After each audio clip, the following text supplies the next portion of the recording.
Papo Suprum hoje vai entrevistar o presidente da Academia de Letras de Brasília, Dr. Tarcísio de Noar Medeiros.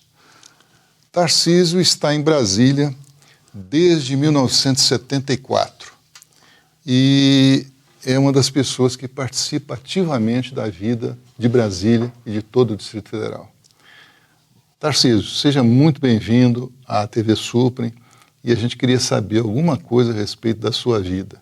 Nós sabemos aí que você já está em Brasília desde 74, você já participou muito da vida da nossa capital. Eu sou paraibano de origem e fiz toda a minha formação em seminário. Entrei no seminário e saí depois de fazer o curso de filosofia. Estudei no seminário João Pessoa, no de Natal, e fui monge cisterciense em São Paulo, fiz o curso de filosofia, e aí achei que não ia ser um grande monge, preferi sair. No mesmo ano eu fiz concurso para fiscal. Naquele tempo não se chamava Secretaria da Receita Federal, chamava Diretoria da Fazenda Nacional. E eu fiz o concurso, fui aprovado, estava estudando em Recife, fazendo o curso de Economia. Tive que estudar muito, porque eu não conhecia contabilidade, conhecia línguas, essas coisas. E fui nomeado e me mandaram para o norte. Eu fui para Roraima. E lá passei 6 anos. Casei lá, minha primeira filha nasceu lá. Você imagine que hoje Roraima ainda é longínquo. Imagine nos anos 60 e poucos. Nossa. Agora, aproveitei e conheci muito bem Roraima. Eu sou muito curioso, visitei muitas tribos, fotografei muitas tribos. Naquele tempo não se revelava filme colorido em Manaus, nem em Boa Vista. Eu usava slide que mandava para Georgetown para daí para Londres. Puxa. Então a qualidade é boa, publiquei esse livro 50 anos agora, depois. E de lá fui para Manaus, onde fui delegado da Receita. Passei 4 anos. Quando fez 10 anos, justinho, janeiro de 74, aí o secretário me removeu para Brasília e para o gabinete. E na Receita eu ocupei todos os cargos internos da direção-geral, fui chefe da fiscalização, fui secretário adjunto de 6 secretários, me aposentei nesse cargo. Estou aposentado desde 95. Depois disso eu trabalhei, fiz uns projetos do BID, sim, no Caribe, modernização da Receita Federal de República Dominicana, em Santo Domingo. Passei 3 anos lá. Para mim foi uma experiência estrondosa. Eu tive, durante o tempo que era da Receita, eu fui representante do Brasil junto ao CIAT, Centro Interamericano de Administrações Tributárias, com sede no Panamá, e todos os países da América fazem parte. E mais 2 ou 3 da Europa também. Nesse tempo você já estava em Brasília, residindo em Brasília? Já, quando eu vim para a direção-geral em 74. E participei de 28 reuniões internacionais, fiz palestras, dirigi reuniões, fiz palestras em Taiwan, fiz palestra sobre a administração tributária brasileira no Japão. Puxa. Participei de 28, fiz palestra em pelo menos 15 ou 16. Então, eu fiquei com conhecimento muito grande de administrações tributárias dos outros países, porque no intervalo do cafezinho a gente conversava. Né? E estive no Canadá. Agora, eu ressalto, eu gosto muito de falar, mas eu ressalto algumas coisas que o Brasil não registra. Sim. Primeiro país a informatizar a declaração do imposto de renda via disquete foi o Canadá. E eu fui convidado para ir conhecer o sistema, e quando cheguei implantei no Brasil, quer dizer, a Receita. Certo. Mas eu que fiz isso. No ano seguinte, nós resolvemos numa reunião com o CERP, fazer sem disco, diretamente na internet. Fizemos um teste, primeiro os servidores do CERP, depois os servidores do CERP da Receita em Bahia, Rio Grande do Sul e Acre. Por quê? Porque Acre era o mais longínquo, Rio Grande do Sul tinha o pior sistema de comunicação nesse tempo, Poxa. E Bahia pelo entusiasmo que os baianos tiveram. Isso foi feito 2 anos. Em 95, passamos ao público em geral. E aí vem uma das coisas para eu lhe dizer como o Brasil é pouco conhecido pelos brasileiros. Eu estou na República Dominicana, liguei a televisão, tinha um programa Suramérica, feito no Peru, com noticiários de 15 minutos sobre cada país. Perfeito. O nosso aqui era o Boris Casoy, nesse tempo do SBT. Aí Boris Casoy disse o seguinte: O secretário da Receita anunciou hoje que as declarações vão ser feitas diretamente na internet. Aí deu aquele risinho sarcástico. Sim. Um dia a gente chega perto dos países civilizados. Foi o país primeiro do mundo O Brasil? que fez disso. Que maravilha. Os Estados Unidos fizeram 10 anos depois. Que maravilha, Tarcísio. Foi. Nós recebemos aqui, quando estava na preparação, gente da Espanha, Certo. para ver, da França. Outra coisa, o primeiro país que usou o sistema bancário para arrecadação foi o Brasil. A França usava os Correios. Você pagava os Correios. E o Brasil usou o primeiro sistema bancário para arrecadação. Então tem muitas coisas assim, mas que o pessoal não sabe, né? Isso, exato. Por isso que o sistema bancário nosso hoje é muito rápido, porque no tempo da inflação os bancos investiram em satélite. Ah, perfeito. Né? Eu, numa reunião internacional que houve em Santa Catarina, eu falando lá para um gringo, que eu era de Brasília, mas tirava o cheque lá na agência, tinha uma pertinho, ele não acreditou, eu digo, vamos lá, na hora do café. Fui lá, dei meu ouro, imprimi o cheque, disse, eu nunca tinha ouvido falar disso. Bom, mas esse é... É isso aí. Então, digamos o seguinte, na minha vida pública, eu me especializei em administração tributária. Perfeito. Veja bem, não é tributo, é como administrar. Por isso que eu fiz muitas palestras sobre a administração tributária no Brasil e aproveitava para ver como era nesses outros países. Muito bom. E como é que você chegou à Academia de Letras de Brasília, Bom, da qual hoje você é presidente? Eu comecei a estudar latim quando tinha 12 anos. Entrei para o seminário com 12 anos, saí com 22. E comecei a estudar latim e eu ficava, assim, admirado. Era a facilidade que, vamos dizer, aquelas palavras que eu aprendi, tinham vindo do latim e eu achava graça e comecei a me interessar por isso. Sempre estudei.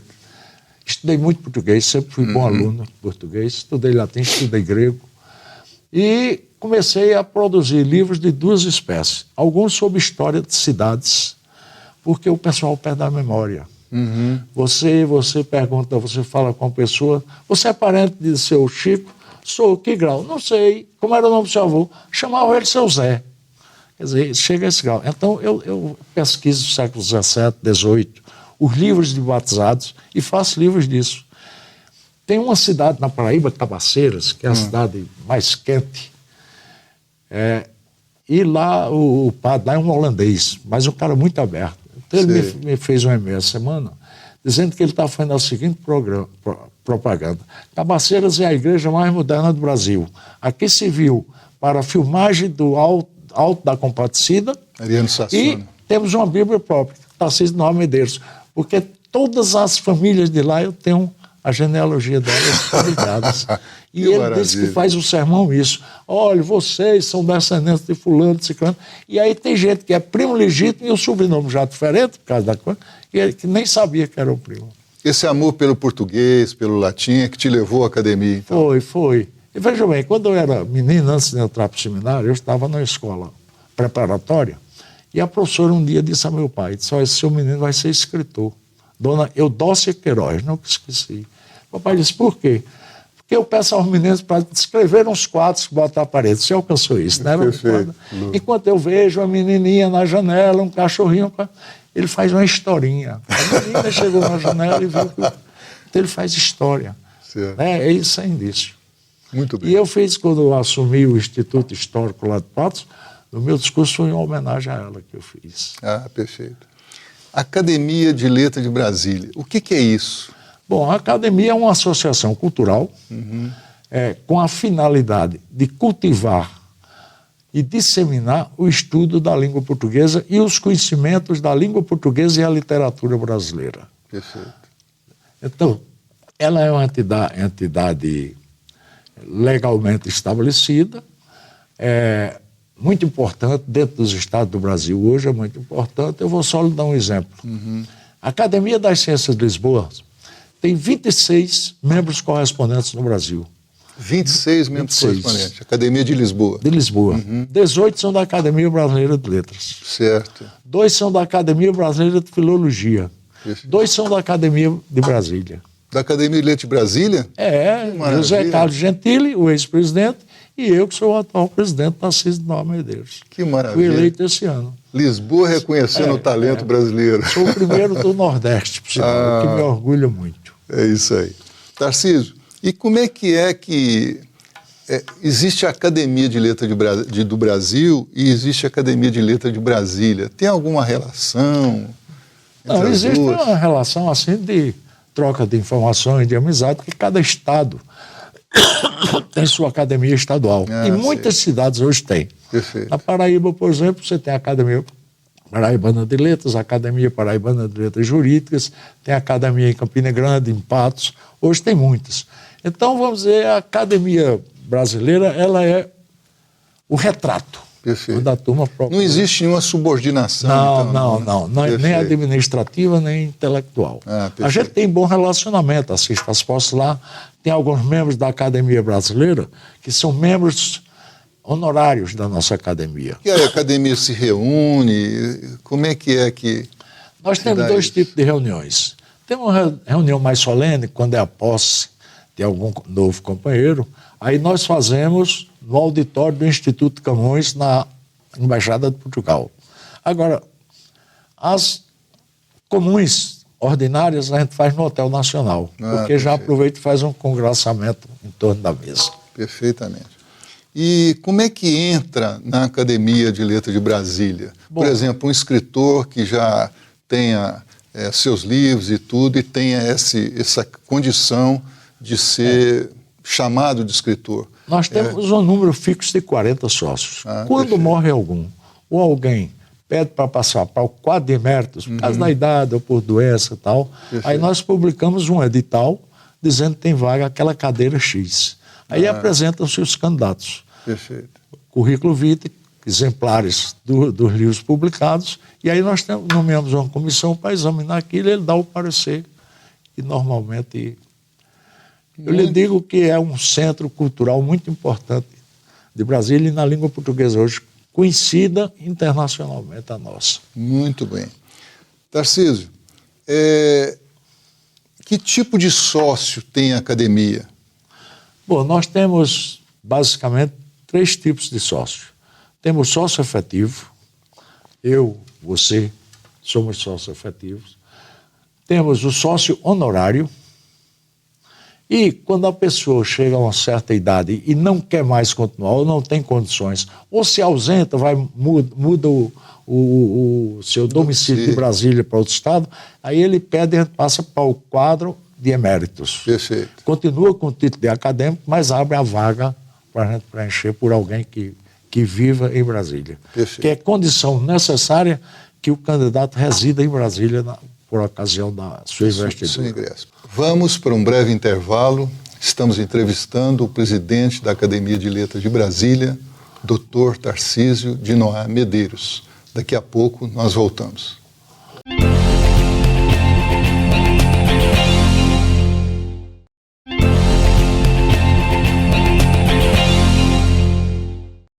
Estamos de volta com o Papo Suprem, hoje entrevistando o presidente da Academia de Letras de Brasília, Dr. Tarcísio de Noá Medeiros. Tarcísio,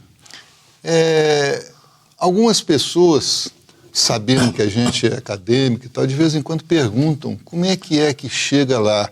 Você precisa ter um determinado número de livros, você precisa ter escrito artigos científicos, coisa desse tipo. Como é que se faz, por exemplo, um escritor que esteja agora assistindo a gente e que tenha interesse em participar da academia? Como é que você pode orientar essa pessoa? Na realidade, quando surge uma vaga, ou por falecimento, ou por transferência do acadêmico para o quadro emérito, então nós publicamos um edital.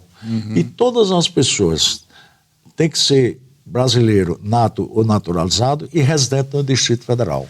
Então as pessoas se apresentam, através de requerimento, juntam um currículo mais cultural do que operacional ou comercial, entende? Perfeito.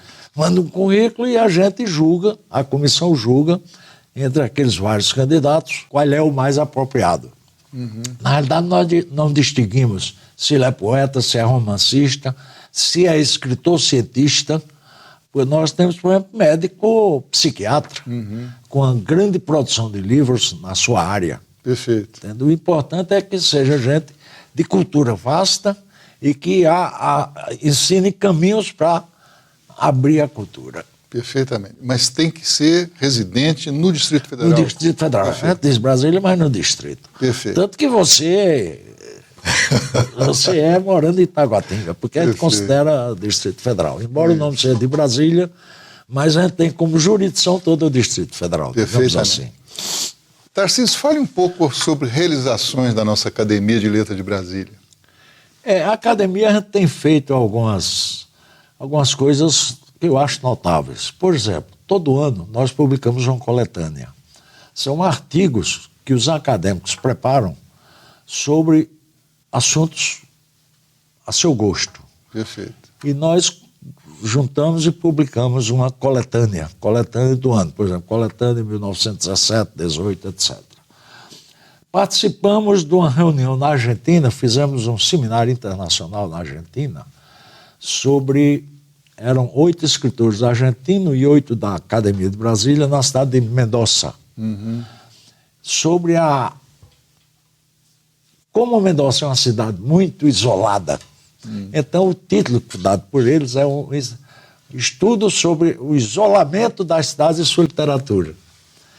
E eu, por sinal, fui quem apresentei o primeiro trabalho e expliquei que Brasília não é uma ilha isolada. Brasília, ao contrário, é um centro de atração do Brasil inteiro. Perfeito. E discorri sobre como surgiu a literatura aqui, a importância que se dá. Foi um serviço muito bom. Mantemos correspondência com outras academias. Temos um intercâmbio cultural muito grande com Portugal. Nós temos participado, através de acadêmicos, de reuniões do Centro de Estudos Açorianos. Temos participado do Centro de Estudos Lusófonos de outras cidades. Para você ter uma ideia, o acadêmico José Carlos Gentili, que foi presidente, meu predecessor, foi convidado para fazer parte do grupo diretor do Museu da Língua Portuguesa em Portugal, que é o segundo do mundo, o primeiro é o de São Paulo. Brasil, e vão criar lá, e ele foi convidado para... Isso é um prestígio da academia. Perfeitamente. Um prestígio para Brasília e para o Distrito Federal. E para o Distrito Federal. Sem dúvida. Você vê como eu e ele fomos eleitos. Ele foi eleito antes de mim e eu fui agora para a Academia de Lisboa. Né? É sinal de que a fama da academia está bem, espalhando bem. E é um reconhecimento internacional, não só à academia, mas aos acadêmicos, aos membros da academia. Tarcísio, por falar em membro da academia, eu fiquei sabendo, no nosso papo antes aqui da conversa, sobre as eleições na Academia de Letras de Brasília. Quando é que vai acontecer? Como é que é o processo de eleições? Onde é que acontece? A eleição, a Assembleia Geral de eleição vai transcorrer no dia 29 de junho agora. Então, nós baixamos as regras. O seguinte, demos um prazo do dia 4 até o dia 15 para registro das chapas de candidatos. Nomeamos uma comissão que vai cuidar do processo eleitoral, que, na realidade, vai fazer a apuração dos votos, etc. Em geral, usamos o voto secreto, quando tem mais de um candidato. Quando só tem uma chapa, é costume até eles pedirem o seguinte, fazer por aclamação, porque só tem uma, não adianta discutir. Perfeito. Eu, pessoalmente, acho que tem que ver o progresso, porque, às vezes, tem pessoas que querem se abster. Perfeito, né? Perfeito. E aí, nesse período, o período de direção lá é de 1º de julho de um ano até 30 de junho do ano depois do subsequente. Ou seja, são 2 anos de mandato. Essa eleição vai ser para o exercício 18-20. Eu fui presidente de 16-18. Perfeito. Entendeu? Então a gente apresenta um relatório de todos os feitos, dos livros publicados pelos sócios. Nós temos, assim, uma grande produção de livros. Perfeito. Então, temos muita gente que lança livros anualmente. Tem alguns que escrevem em revistas especializadas, artigos e tal. E fazendo também, lógico, um resumo da parte financeira. Perfeito. Porque nós temos alguns encontros, etc., que são financiados pela própria academia. Perfeito. Mas, por exemplo, uma ida minha a Lisboa para a sessão, a academia não patrocina. Ah, perfeito. Não. É custeado pelo próprio A interessado. academia acha o seguinte: já que você ganhou esse título por ser da academia, é suficiente para você se virar. Tá certo. Mas é uma honra para a gente. Você vê uma coisa: São Paulo tem um membro lá de Lisboa, que é o presidente da Academia de Letras. Perfeito. O Rio de Janeiro, além da Academia Brasileira de Letras, tem um da Getúlio Vargas e tem 2 da de Filologia. Da Fundação Getúlio Vargas. Tem Perfeito. Tem um. Perfeito. E o Rio Grande do Sul tem um. O Rio tem também o do presidente do Real Instituto Português de Leitura. Perfeito. E a Bahia tem um ex-presidente da academia. Perfeito. E só. Há tempos nós vimos o nosso ex-presidente Gentili recebendo uma diplomação da Academia Brasileira de Filologia. Eu acho também que foi uma conquista para a própria academia. Né? Você pode dizer alguma coisa? Aquilo eu acho que foi uma oportunidade muito grande para a academia. Ela mostrar visibilidade. Perfeitamente. O Gentili escreveu um livro, mestre, um livro básico, sobre o hífen. Chama-se o livro Infernização do hífen. Infernização do hífen. E ele fez uma pesquisa. De fato, esse negócio de aplicar hífen tem hora que é um inferno. Eu que me considero um especialista na língua portuguesa, eu às vezes tenho dúvidas. Não é mesmo? Outro tracinho que incomoda. E ele escreveu um livro e pesquisou muito. Uma pesquisa fabulosa, um livro de 600 páginas. Perfeito. E esse livro foi publicado, foi lançado aqui em Brasília, depois no Rio e em Lisboa. E a Academia de Filologia, o livro foi publicado em 17. Atribuiu a ele o prêmio Antenor Nascentes, que foi um grande gramático. Eu estudei pela gramática de Antenor Nascentes. Ele era grande gramático e grande etimologista. Perfeito. E então tem o prêmio que a cada ano algum vulto, e a gente ganhou por esse livro. Muito bom. Nós começamos falando do Tarcísio e acho que a gente termina falando do Tarcísio, as obras do Tarcísio. Eu fiquei sabendo, por exemplo, que você tem obras sobre os índios, essa etapa que você passou lá para o norte do Brasil. Sim. Você aproveitou, além de fazer um excelente trabalho junto à Receita Federal, como membro da Receita Federal no Norte, Nordeste, você também teve essa oportunidade de vivenciar aquela natureza maravilhosa. Fala alguma coisa sobre isso. Eu imaginei, quando eu cheguei lá, Lá onde? Lá na Amazônia. Amazônia, perfeito. Especificamente em Roraima. Claro. Eu digo, o pessoal lá da Paraíba, você é louco sair daqui para ir para lá. Eu digo, mas é uma oportunidade única na vida que eu vou ter de conhecer isso aqui. Perfeito. E vou aproveitar para conhecer o máximo. Então, eu não só conhecia as pessoas, eu conhecia as fazendas, sabia onde se localizavam. Se você me perguntasse, por exemplo, a região tal, Normandia, eu sabia a origem daquela vila. Perfeito. Sabe? E como é que foi seu contato com os índios, assim? Bom, eu ia sempre abraçado ao missionário, tanto o evangélico como o padre católico. Perfeito. Então eu ia, ele já tinha algum tempo de experiência, e eu fotografava com muita naturalidade. Agora, eles só diziam o seguinte: não mostre fotografias a eles, porque eles acham que aquilo é a alma deles. Então, eles faziam pose, eu publiquei isso no livro. Perfeito. Eu tinha 500 fotografias, todas em slides. Mas o bispo de Roraima foi à Itália, ele era italiano, e me pediu, e eu emprestei 350. Perfeito. E roubaram a bagagem dele no aeroporto. No aeroporto de Roma.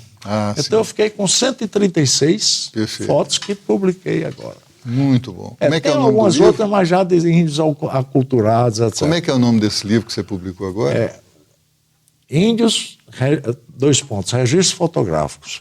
Eu falo sobre os índios Yanomami, tanto uma tribo que tem lá em Roraima, no rio Catrimane, como uma que tem no Amazonas, no Alto Amazonas, no rio Tototobi. Falo sobre os rios Macuxi, que habitavam nesse tempo o rio Mucajaí. Eu tenho umas fotos interessantíssimas. E falo sobre os rios Maiongong, que hoje mudaram o nome, Iecuana. Esses caras fazem os doutorados e chegam lá e botam nome. Aí mudaram. Toda a vida foi Mongonga, Ieguana, na fronteira bem alta do Brasil com a Venezuela. Finalizamos, então, mais um Papo Suprem, hoje com o presidente da Academia de Letras de Brasília, Dr. Tarcísio de Noar Medeiros. Assista a TV Suprem no canal 2 da NET ou então no YouTube. No YouTube, Brasília 24 horas no ar, TV Suprem Brasília.